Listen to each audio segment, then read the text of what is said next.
Lapha kusesikoleni samabanga aphakeme ubulinga. Balinganiselwa ke inkulungwaneni abafundi lapha.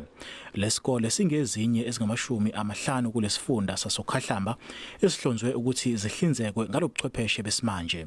Isiphathimandla esifundazweni zithi lokhu kuzoguqula indlela ekufundwa ngayo ezikoleni zasemakhaya nasemalokishini. La esifaka khona iprogram yokufundisa imaths nescience ezikoleni ngendlela ekwazi ukuthi uthisha athe fundisa esesikhungweni esizodwa akwazi ukufundisa ezikoleni eziningi KwaZulu Natal. Abafundi bakwamukele ke lokhu.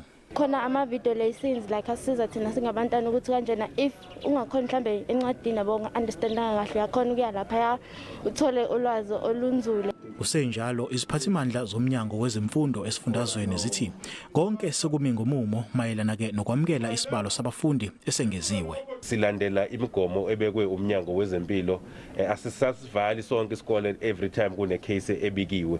Sesilandela umthetho ukuthi abazempilo bafika batshele basicheckele ukuthi mhlambe nampa indawo eaffected okufuna ivalwe idecontaminate kanjalo nokutesta akuthathestwa wonke umuntu ngaphakathi esikoleni. Kunxenxwe umphakathi ukuba uqinisekise ukuvikela impahla yesikole. NginguSimphiwe Makhanya wezindaba ze SABC ngiseBergville.